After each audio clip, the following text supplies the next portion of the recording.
बाप की चड्डी फटी पड़ी है, घर में चूल्हे नहीं जल रहे, अब बेटा लले मोदी मोदी मोदी मोदी। अरे क्या खाते हो, गोबर को चोरपराज समझ के खाते हो कि सोचने की शक्ति खत्म हो गई आप लोगों की? वो तो दिक्कत क्या है, आपको तो लिफाफा मिलता है ना अंदर से, पापा जी भेजते हैं ना।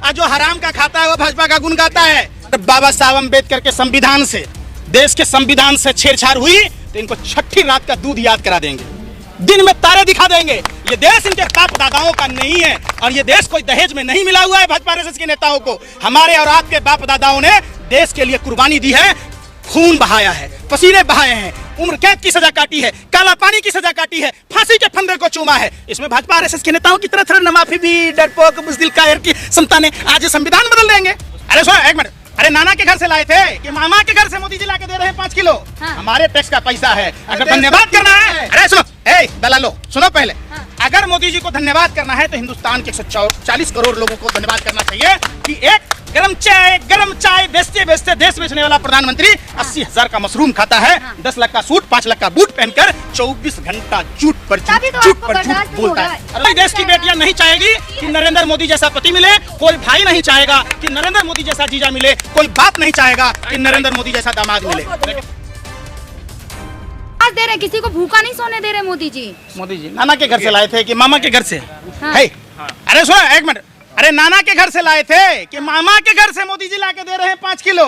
हाँ। हमारे टैक्स का पैसा है, अगर धन्यवाद करना है। अरे सुनो दलालो, सुनो पहले। हाँ। अगर मोदी जी को धन्यवाद करना है तो हिंदुस्तान के 140 करोड़ लोगों को धन्यवाद करना चाहिए कि एक गरम चाय बेचते बेचते देश बेचने वाला प्रधानमंत्री 80,000 का मशरूम खाता है, 10 लाख का सूट 5 लाख का बूट पहनकर 24 घंटा झूठ पर झूठ बोलता है। एक चाय वाले का बेटा प्रधानमंत्री बन गया तो आपको दिक्कत हो रही है। 100 भाजपा का नेता है जिसका बेटा आज नेता है, तब परिवारवाद नहीं है। अजीत पवार, हसन मुशरीफ, छगन भुजबल, प्रदीप सरनाइक, एकनाथ शिंदे, नारायण राणे, ये सब भ्रष्टाचार नहीं है। अरे क्या खाते हो, गोबर को चोरपराज समझ के खाते हो कि सोचने की शक्ति खत्म हो गई आप लोगों की? इतने बेशरम हो जाओगे, हमें ये नहीं पता था। देश आप लोगों की कलई को जानता है और देश जानता है कि मीडिया सच्चाई दिखाती है। भारत आप जैसे पत्रकारों पर थूकता है, भारत इसीलिए तो थूकता है, मीडिया पर भरोसा नहीं है। पूरे वर्ल्ड के सूची में लोकप्रियता से अरे विश्व गुरु है, लोकप्रियता अगर होती तो बेचारी अरे भैया, अरे सुंदर, अरे भैया, जिस आदमी की लोकप्रियता अपने घर में नहीं है, अपनी पत्नी के नजर में नहीं है, उसको विश्व की लोकप्रियता दिखा रहे हो। चिराग तले अंधेरा। अगर वो लोकप्रियता होती तो जसोदाबेन जी गले लगा लिए होते। देश के लिए त्याग तो करना। अच्छा, आप चाहते हैं नरेंद्र मोदी जैसा पति मिले आपको? नहीं, मैं पूछता हूँ कि जो आपको न सुहागन छोड़े, न विधवा छोड़े, न कुमार। अरे भाई एक बात पूछ रहे आप, सुनिए, नहीं कोई देश की बेटियां नहीं चाहेगी कि नरेंद्र मोदी जैसा पति मिले, कोई भाई नहीं चाहेगा कि नरेंद्र मोदी जैसा जीजा मिले, कोई बाप नहीं चाहेगा कि नरेंद्र मोदी जैसा दामाद मिले। जो घर के देश को बेच दिया क्या सादा देश? बाप की चड्डी फटी पड़ी है, घर में चूल्हे नहीं जल रहे, अब बेटा लले मोदी मोदी मोदी मोदी। अरे भैया, गाड़ी को धक्के लगा के जा। ने सीता का परित्याग कर दिया था राज चलाने के लिए, कैसी बात कर रहे हैं आप? एक मिनट, रामायण आपने पढ़ा है? अरे रामायण आपने तो सोचिए, बस यही बात, अपने बात पे रहो आप। रामचंद्र जी ने प्रजा के कहने से अपनी गर्भवती पत्नी का परित्याग इसलिए नहीं किया था नरेंद्र मोदी की तरह।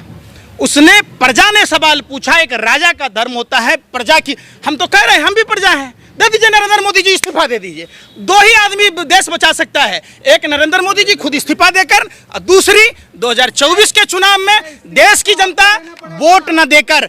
भाइयों बहनों मित्रों, बहुत हुई भ्रष्टाचार की मार, अब की बार बसकर यार। रानी ने कहा है कि फलाइंग किस किया गया है मेरे संसद में गलत चीजें होती है, को क्या फीस देंगे? कभी गले लगते हैं जाकर। कैसे करता है फलाइंग किस? संसद में क्यों? अरे भाई पूछ, वो करे, मैं उनकी तरह थोड़ी। तो आपको कैसे मालूम है फलाइंग किस क्या होता है? टीवी पर दिखा। क्या देखा था? टीवी पर दिखा था उनके। राई को पहाड़ बनाना, स्मृति ईरानी ने 13 रुपए किलो चीनी कहा था। मैं पूछ रहा हूँ ना भाई, आप तो पत्रकार हैं, आप ही बोल लोगे तो फिर हम क्या बोलेंगे? आप, हमारा हक ना है। जिस आर्टिकल 49 की बात आप कहते हैं कि आप सिर्फ पत्रकारों को ही अधिकार है, देश की जनता को कोई अधिकार नहीं है। आप मदारी के खेल दिखाओ डुगडुगी बजा के, अपने किराए का गेस्ट, किराए का ऑडियंस। अरे भाई, देश की जनता जो सुनिए, देश की जनता कहती है, चौधरी के साथ है। फिर मैं क्या कह रहा हूँ? रिपीट क्यों कर रहे हो? आप स्मृति ईरानी के साथ है, सुधीर चौधरी के मैं सत्य के साथ हूँ, दोनों झूठे हैं। कुछ चीटियां लाइन में जा रही थी, आगे वाला बोलती है मेरे पीछे दो, पीछे वाला बोलती है मेरे आगे दो, लेकिन बीच वाला कहता है, क्या कह रहा कि मेरे आगे भी दो, मेरे पीछे भी दो। तो बीच वाला झूठ बोल रहा है ना, ये दोनों झूठ बोल रहा है। सुनिए, जिस प्रोग्राम में बोला गया वो 5 स्टार होटल में प्रोग्राम आयोजन होता है। आज तक की लोकप्रियता खत्म हो गई। लोग इनको रिपब्लिक भारत जैसे चैनलों को झूठ फैलाने की मशीन समझते हैं। एगो गुल्लू दिखाता है चश्मा पहन के, आर पार। अरे भैया, काहे की आर पार है? कॉमेडी खा वो मदारी के खेल ले लो, तेल बेच रहे हो, ताबीज बेच रहे हो। लोगों को बेवकूफ समझा है क्या? प्रधानमंत्री से परिवारवाद पर डिबेट करा के देख लो, कैग की रिपोर्ट आई है उस पर डिबेट करा के देख लो, महंगाई पर कराओ, बेरोजगारी पर कराओ, तो क्या कहेंगे? आप जैसे लोगों को महंगाई दिख रही है, कोई जनता बोलती है महंगाई पे? किसी ने कुछ करा है अभी तक? आपको तो दिक्कत क्या है? आपको तो लिफाफा मिलता है ना, अंदलते पापा दी बेचते हैं ना। और जो हराम का खाता है वो भाजपा का गुण गाता है। अगर इनकम टैक्स, अरे भाई, अगर इनकम टैक्स सीबीआई ईडी ने पत्रकारों के ऊपर छापा मारा तो देश लूटने वाले गिरोह का जो सरगना है, क्या आप लोग जो मिलकर लूटते हो, उसका तो दोनों चीज खुला हुआ है। अब क्या खुलेगा? मुंह खुलवा लीजिए ना। उसका बेटा भी नेता बनने के कगार पर है। परिवारवाद वहां नहीं दिखता। अब वो जिस जमीन के लिए गया, गद्दारी किया, दादा भी गद्दारी किया, पोता भी गद्दारी कर रहा है, गद्दारी पूरे खून में भरा है, तो आप उस गद्दार की बात कह रहे हैं। जैसे सुनो ना भैया, रूखा सूखा घास अगर गाय को भैंस को खिलाओगे तो फिर भी वो दूध देगा, लेकिन वही सांप अगर वही अमृत जैसा दूध पिला दोगे फिर भी वो जहर उगलेगा। तो गद्दार है कौन है? यही भाजपा वाले कहते थे कि इनके बाप दादा गले अंग्रेजों की दलाली करते थे, अब क्या आपका रिश्तेदार हो गए? अब गद्दार नहीं है। आप बताओ ना। मोदी के सलाहकार कह रहे हैं नया संविधान चाहिए, देश को संविधान को बदल देना चाहिए। आर्थिक सलाहकार है मोदी के, सब कुछ पुराना हो गया। ये भगवाधारी गुंडों को कान खोलकर सुन ले।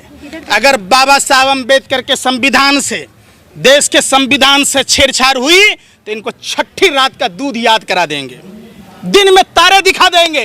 ये देश इनके बाप दादाओं का नहीं है और ये देश कोई दहेज में नहीं मिला हुआ है भाजपा आरएसएस के नेताओं को। हमारे और आपके बाप दादाओं ने देश के लिए कुर्बानी दी है, खून बहाया है, पसीने बहाए हैं, उम्र कैद की सजा काटी है, काला पानी की सजा काटी है, फांसी के फंदे को चूमा है। इसमें भाजपा आरएसएस के नेताओं की तरह थोड़ा माफी भी डरपोक बुज़दिल कायर की संतानें आज संविधान बदल देंगे। वीर सावरकर को हत्या उन्होंने, वीर सावरकर जो सलवार पहन के भाग गया हो गया अमीर, आज जो गोरे अंग्रेजों से माफी मांग ले हो गया वीर, आज जो 10 लाख का सूट और 5 लाख का बूट पहनता हो गया फकर फकीर। क्या खाते हो यार, कुछ तो सोच लिया करो। सुनो, 2 रुपए कॉमन सेंस नहीं है आप लोगों के पास। आप लोग ये नहीं सोच रहे देश रहेगा तभी आप लोग रहेंगे, और संविधान बदलने की बात रह गई। इतनी माँ ने दूध नहीं पिलाया भाजपा आरएसएस के नेताओं को जो भारत के संविधान को बदल देंगे। हम तख्त और ताज बदल देंगे 2024 में, कान पकड़कर गद्दी से नीचे उतार देंगे, तो संविधान बदलना दूर की बात।